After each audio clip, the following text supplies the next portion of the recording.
Hey everybody, Kat here. Welcome to the channel. It is early Tuesday morning, about 7 a.m. and I've got some real interesting updates for you.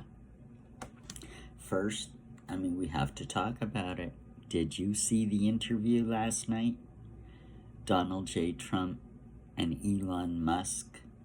It was broadcast over YouTube. It originated on Spaces on X, on Donald J. Trump's account. Spaces is like a virtual conference room that you can access if you're a member of X, which I am, so I was able to go in there and join and listen to the broadcast. They had a lot of trouble with the broadcast on YouTube. The powers that be do not like the fact that Trump and Elon Musk are, have kind of joined forces. They, of course, want to suppress everything Trump does. So they really messed with the broadcast. It kept cutting in and out. They were mucking with the sound quality in Trump's voice and everything to try to derail it, of course, on YouTube, where it could reach people worldwide. Whereas on X, I suppose the amount of people that could access the original broadcast from its original location was limited. But if you can find it, I suggest you watch it. It's very enlightening. Such a good interview. Something that they don't want you to hear. Which is why, if they're saying don't, that you gotta do it, right? But even more interesting than their conversation, the preamble before it, and I think you can access right on the Tesla site, Elon Musk has done something that's going to make history. It's made history. We all know about Bitcoin. Maybe you know about Ethereum. Anyway, we're talking about digital currencies. Bitcoin's been around for a long time. There were a lot of early adopters that got in early when Bitcoin was quite cheap. It's made millionaires, right? The same kind of early adopters that were looking at Bitcoin as a hedge against government and financial interference in our lives, right? This is why this was the main impetus for Bitcoin and the whole blockchain technology. Of course, now the banks and the governments, they all want their own digital currency, and we know why. It's all about the credit score, the Chinese system. Also, if it's all online, they can shut you down. People are still getting debanked these days for various reasons all around.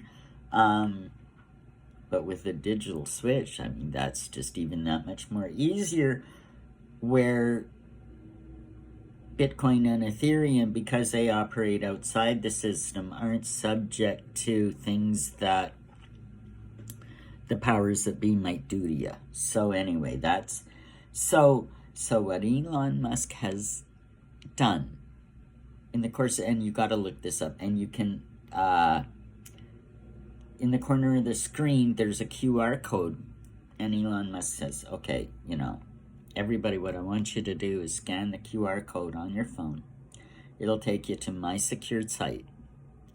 He said, any amount of Bitcoin or part of a Bitcoin or Ethereum that you want to put up, let's say it's the equivalent of, $2,000 or the equivalent of $200,000 of either of these digital currencies that you own, and I'll double it for you. and put it in your wallet. I'll match whatever you want to put up, and it's a financial opportunity for anybody in the world. He set aside something like $1 billion for this. And even today, like if you didn't watch it live, you could still go hit the QR code and it's still going to happen. Elon Musk is giving away money. If you own Bitcoin or Ethereum, he's just offering to double your money. Can you imagine? Now, when it comes to the reporting of this interview, well, of this event, the mainstream medium, I mean, oh my gosh, they're so obvious in what they're doing. Of course, I don't know how many of them, or if any of them, actually listened to the interview on X, where it originated, where the sound was fine, where it wasn't interfered with. Because on YouTube, it was just a dog's breakfast of a broadcast, kept cutting in and out, they were mucking with the voices, Trump sounded like, So anyway, this morning, I'm listening to some news about it, right?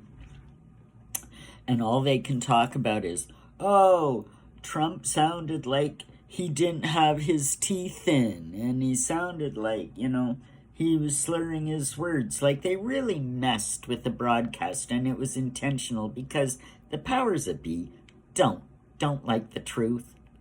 They don't like Trump. This is what and they don't want you to hear what those men have to say. They don't want you to be able to take advantage of Elon Musk's giveaway. Perhaps change your life. I'll double your money. Can you imagine? So, yeah.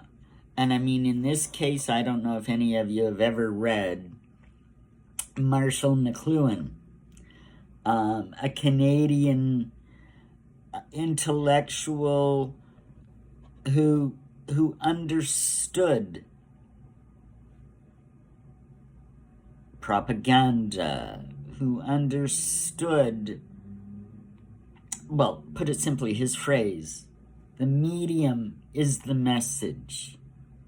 Not necessarily the words they spoke, the medium. In this case, the YouTube broadcast. That's the message. What's the message you got? We don't want you to hear this. The medium is the message. Marshall McLuhan, all these decades later, still holds true. They do not want you to hear Trump's message. They do not want you to know that Elon Musk, the richest man in the world, has thrown his support completely behind Donald Trump, and what a powerhouse duo those two could be. Whether you're a Trump supporter or not, whether you know anything about Elon Musk or not, you got to educate yourself. You got to learn something. So, find that interview. Go find it and watch it. I think you'll be quite surprised. Another big update. Harry and Meghan. Well, the globe-trotting gits are off to Colombia. They arrived there on Thursday. I thought it was going to be later in the year, and apparently it's going off right away. And they're going at the invitation of Francia Marquez, the vice president. Now, she is very corrupt. She is disliked by the population. She said a lot of things. She made a lot of promises. But she's another grifter herself, running around in private jets and helicopters and the like, and just wasting money and doesn't care about the people. She cares about enriching herself. And this has put a ton of pressure on the sitting president, who, got her as a running mate, and she's just gone off the reservation, this one, and has angered everybody, and now she has put the government in a very bad position because she invited Harry and Meghan. I think there's going to be a conference of online safety or something that this is presumably why they're showing up to be represented at this conference. But we all know it's about the grift. Meghan, of course, private jets, private accommodation, all their needs met, and apparently I've heard that they're asking for a fee as well. So she's going to grift this for millions, of course, And this has put the government of Colombia in a very bad position. The president, he's furious. And there was rumor that he was, trying to shut this down. I don't know what happened with it. But apparently it looks like it's coming off, and they're supposed to be in Colombia by Thursday for another faux royal tour. It's not a royal tour. This is just, Francia is much the same kind of a person as Harry and Meghan. They'll do anything to make a buck. They're just corrupt, and they'll use the system to their advantage. And she's well known for that, as Harry and Meghan are becoming more widely known for the way that they operate. So 2 peas in a pod, it's going to be a shit show, but we'll all be watching. And of course, there's going to be probably a little bit of pressure on Harry and Meghan with this trip as well, because days ago, they